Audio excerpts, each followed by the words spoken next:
You're listening to Transformation at Work, your one-stop guide to Salesforce success.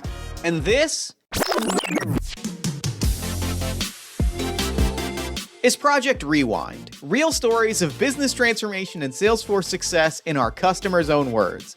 Our Gerent practice leaders and real Salesforce users are sitting down for an in-depth look at the challenges they face and how digital tools help them improve processes and deliver outstanding results. In this episode, we're continuing our multi-part deep dive into different approaches to Salesforce implementation and how those approaches helped real Gerent clients achieve their business goals. Specifically, we're looking at strategic implementations, custom Salesforce deployments usually lasting around 4 to 6 weeks, done with the goal of addressing specific pain points and delivering key results without the kind of top-down reimagining that comes from a larger end-to-end implementation process. We're joined in this episode by 3 Gerent clients. Andy Ramspot. I'm the Vice President of Sales Operations and Sales Enablement at Crescent Electric. Andrew Winker. I am the Associate Director of Commercial Operations at Solugen. Tiffany Hess. I work for Methods Machine Tools as a Product Lifecycle Specialist. A phrase you hear a lot when talking about tech deployment and solutioning is boiling the ocean. It's an extremely evocative phrase, but what it means is trying to take on an impossibly large task and setting yourself up for failure in doing so. This phrase becomes extremely relevant when we're talking about a Salesforce implementation. After all, a business is an incredibly complicated thing, and when considering digitalizing processes, as Crescent did, you quickly come to realize just how many pieces factor into that. Here's Andy. We're going through a major transformation as a company, and it includes a lot of elements, but really taking our sales capability and professionalism up to the next level. And so I was brought in to lead the operations and the enablement part of that equation and really help take our, like I said, our sales organization to the next level. So as a company, we have grown through acquisition over the years. And so we have a lot of different brands and a lot of different entities. And so we were not very consistent in our sales processes across the board. And so we knew we wanted to drive a more consistent approach so that we could streamline our sales processes and drive better consistency across the entire organization. And we knew CRM was an important part. That complexity brings up a really meaningful challenge for businesses considering that kind of transformation. Do you try and boil the ocean, or do you focus your efforts on something smaller and more achievable? For Crescent, the answer was the latter.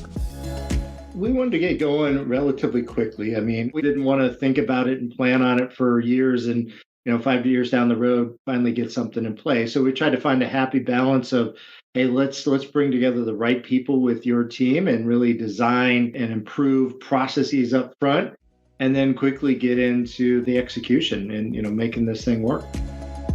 When prioritizing time to market, and as Andy put it, making this thing work, another key question emerges. Why not go with something pre-packaged, something ready to deploy?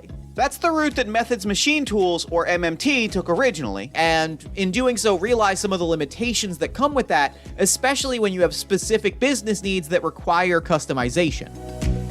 We have a lot of specialty things that need to get built into our systems because of the nature of what we sell. We customized it to a point where it was really difficult to continue to manage. Solugen's experience mirrors MMT in that way when it comes to realizing the limitations that come with a pre-packaged, out-of-the-box solution. So we had previously had an instance of Salesforce that was a little bit more out of the box, but wasn't necessarily customized for our business. All 3 clients really faced the same core impasse. How do you quickly unlock the value of Salesforce without sacrificing those specific, custom features and capabilities that your business really needs to thrive?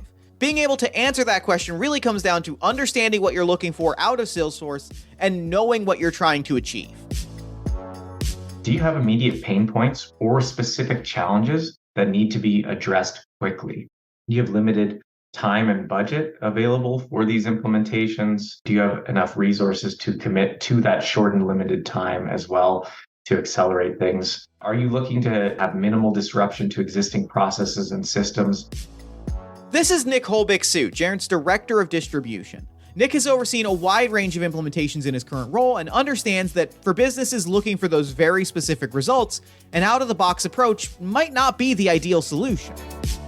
A lot of companies do feel like, especially with companies like ours at Gerent, where we've done a lot of, say, manufacturing projects, where we've done a lot of distribution projects, they often come to us and say, well, you've done this before, like just kind of stamp out a template. They don't use those exact words, but essentially, you know what you're doing, just make the recommendation and do it. And I can understand the appeal of that, but it's really not a great idea to do one size fits all approach because every organization has its own specific business processes. So by tailoring the implementation to their specific needs, it ensures that Salesforce aligns with the existing business processes. It actually improves efficiency at the end of it and provides maximum value for them. Instead, Nick recommends a strategic engagement for these businesses, an approach to implementation that focuses on quick wins and specific process improvement goals. A strategic Salesforce implementation is focused on addressing specific pain points or immediate business needs within generally a shorter time frame. So we're talking a few weeks instead of months or years. And obviously a quick start, which is the opposite direction, typically will be 1 to maybe a maximum of 3 weeks. And it's a lot more generalized. Don't worry, we'll dig into quick start implementations in a future episode. So we know we want to work on our forecasting capabilities and we want to have a better sense of our pipeline and we want to focus on goal setting or something like that. It's a lot more specific. They may not know exactly how they want that done, but they know the areas they want to focus on. It really aims at providing quick wins, more immediate value, and also importantly, without having an extensive overhaul of existing systems and processes. So a strategic implementation typically involves somewhat of a phased approach and starts with a limited set of functionality or a specific department within an organization and really is focused on very specific areas that we want to cover. The benefits of this approach to implementation as Nick sees them are pretty impactful for businesses facing the dual challenges of getting the right technology in place and getting it done fast. Number one is it's a faster time to value. So strategic implementations focus on addressing immediate pain points, self-evident pain points, not ones that we have to dig through and find. So they allow organizations to realize quick value and targeting specific areas. It's a cost-effective approach. Since strategic implementations typically have a narrower scope than a total company transformation, they often require fewer resources, both from Gerent, our company, and the company that we're working with. So that's also a benefit. And so from that perspective, if there's a limited budget or closer to a proof of concept lines of that company, it's a more cost-effective approach while still giving the tailoring to say, this fits us like a glove. Also, reduce disruption. So strategic implementations minimize disruption. It deals with augmenting existing business processes and systems. And so typically that sort of integration, the current infrastructure that exists, nothing needs to be really ripped up. We're transitioning it to something that's a little bit better, but ultimately it's a very similar business process that they have, just better. And lastly, flexibility and scalability. So strategic implementations, when I talk about flexibility, is in comparison to a quick start. A quick start is a lot more generic, still to your industry and still somewhat tailored, but because it deals with basic functionality, it's not as comprehensive even within a business process. It might handle a portion of a business process. So there's more flexibility, there's more scalability with it, allows organizations still to start relatively small and gradually expand the functionality based on evolving needs and evolving understanding of how Salesforce fits within their company. And it allows us to adjust implementation strategy as well as the organization grows and matures. So that helps us continually to ensure alignment with some of those changing requirements if we handle strategic implementations in phases. Now for Solugen, this process was a pretty natural follow-up to the strategy work that was already done during their Innovation Blueprint engagement, and we highly recommend you check out that episode as well. The smaller, focused approach to a strategic implementation worked really well in helping them realize that strategy that had already been developed on paper. We kind of started getting into, well, what does this actually look like tactically for us as an organization is we make sure we have the right kind of instance set up to do what we want to do. It's just really iterative with the team and doing a series of sprints between the Solugen team and the Gerent team to help make sure we were building the right solution for us. That same iterative approach was really key to Crescent's success when it came to learning about the product, getting the right teams on board, and coming to understand just how Salesforce could address their business needs. So early on, we were trying to get our act together, kind of get our thoughts, get our right cross-functional team put together. And with you guys, we spent 6 weeks or so really having workshops on various parts of our sales process or sales discipline, really looking at what do we want to standardize across the board. We spent that time up front to work that, got that nailed down. And then after that was nailed down, we went to work, building a system around those common processes. And of course, as the project went on, we had to go back and revisit things from time to time, things that were unclear or given new insights. So it was a pretty agile kind of approach, but one that was, driven by a core set of people that were really chartered and empowered by the organization to drive that across the company. And in going back and forth, identifying where Salesforce was and wasn't working for specific processes, MMT was able to realize one of the other key advantages that a strategic implementation offers: that very precise, tailored level of customization. We had a maintenance meeting that we kept up until the beginning of this year, where we would meet on a very regular basis, weekly or bi-weekly, to discuss anything that we had hit that was a stumbling block in that time frame, and to get follow-ups on things that we were working on that were future development items or items that we were working on, integrations. But we also met together with all of the people in our team that needed to make sure that the system was working correctly between Salesforce, CPQ, and then into our CSI system. We would sit there and we would run orders, and we would sit as a group, all of us in a Zoom meeting, making sure orders were processed correctly. And they spent all the time that we needed to make sure that everything worked exactly the way that we needed it to, so that we can push our product out the door correctly. We do a lot of customizations of equipment. We do have a lot of processes in place from our production standpoint, and they took into consideration those processes and the things that we were familiar with in CSI, so that we could push the processes and still use what we were accustomed to, but also be able to grow using Salesforce CPQ to add growth into our sales reps' lives and some automation that we didn't have previously. And for MMT, the end result of all of this, the collaboration, those short, focused sprints, is a solution that does what they need it to and delivers added efficiency at every step of the process. It's night and day for us. Entering an order is so much faster than it ever was. A lot less manual work that's done. So from a CSI standpoint, we used to always have to create our own jobs, which required a production planner to sit there and manually create these things in the system. And the implementation between CPQ and CSI makes it so that that's automatic. So that's a lot of time that our production planning team doesn't need to spend to do that. There's a lot less conflicting items that come through our system at this point. We used to not have as good a rule set. We can correct things quicker. It's a lot easier to manipulate. So if there is a conflict in an option that we are trying to sell, A and B can't go together and we didn't have a rule for it, it doesn't take very long for me to write the rule to say A and B can't go together. We do have a lot more control over what we see in our system, which makes things a lot cleaner. And the quoting process is actually a lot faster and more accurate. The accuracy is huge for us. Solugen saw similarly successful results with their implementation, coupled with the opportunity to see the strategy work they'd already undertaken come to fruition.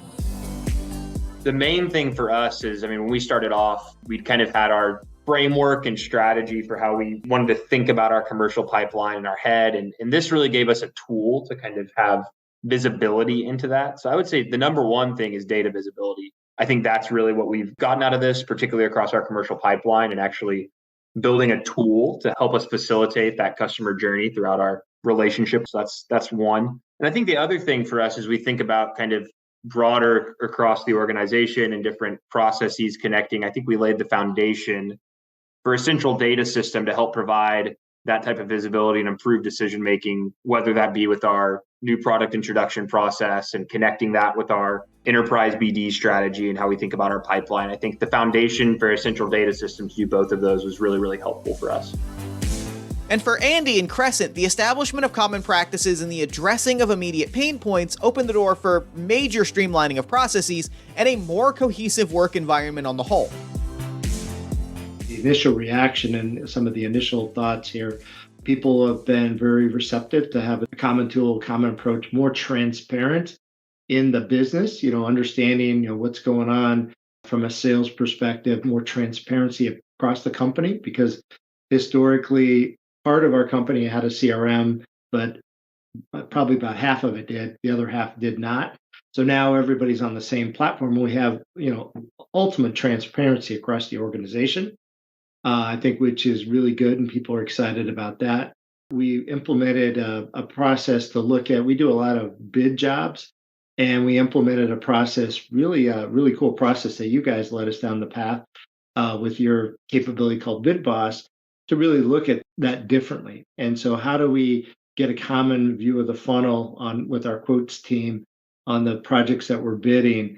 How do we get and learn where we win, where we don't win? So I always say in sales, there's two winners, the one that wins and the one that gets out first. So over time, we're going to have a whole lot more analytics to determine where are we winning, where are we not, what do we got to change? And change means maybe different sales approach, different relationships, et cetera, or change means, hey, maybe we ought to not get involved in that kind of part of the business. So that's been a big thing, really well received. We're just, really in the infancies of going on that. It's been fascinating to watch all the ideas that are coming to us with that. People start to see it, then they're like, well, could we do this, this, and this? And so the hopper list is pretty long of great ideas to move that forward. The other thing I mentioned on results is accountability. This is going to enable us to really drive, common set of expectations across our sales resources that then we can, determine how well we're doing against those expectations and know where we got to adjust. Maybe it's more training, maybe it's coaching, maybe it's, whatever. But how do we drive towards a common set of expectations and drive, performance management and accountability? In all three cases, the decision to go beyond an out-of-the-box solution and commit the time to targeting pain points, customizing a solution, and delivering those quick wins was a huge step in digitalizing processes and improving their performance across the board. But when asked what advice they would give businesses looking to embark on a strategic implementation, Tiffany, Andrew, and Andy all said the same thing.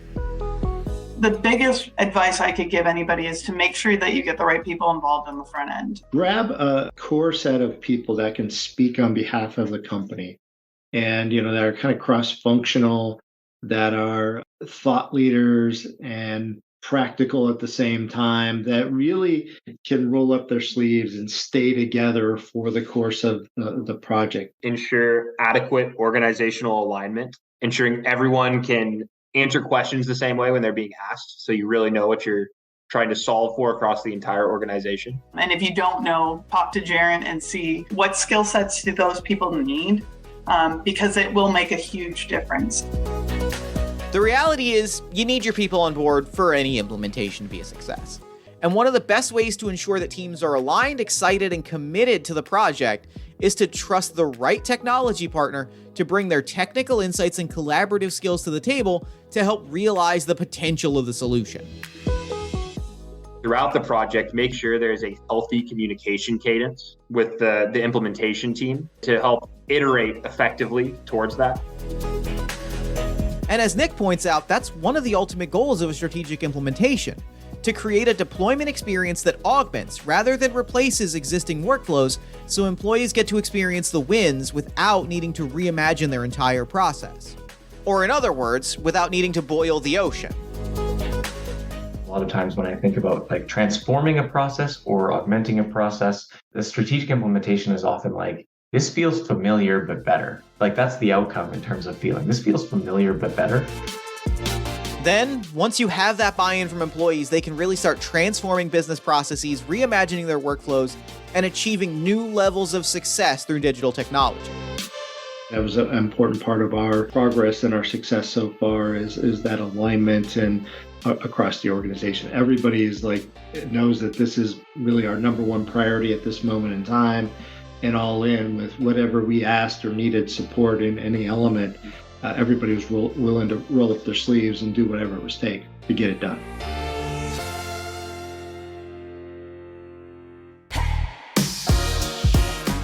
This has been Transformation at Work. Thank you so much for listening, and thank you to Andy, Andrew, Tiffany, and Nick for your insightful comments throughout the conversation. Transformation at Work is, as always, produced by Jaren in collaboration with Salesforce. I am Jeff Stormer, your host and producer. If you enjoyed the show, consider leaving us a 5-star review on Apple or Spotify, or head to Jaren.com to receive email updates when we drop a new episode. Until next time, thank you again for listening, and we hope to see you again soon.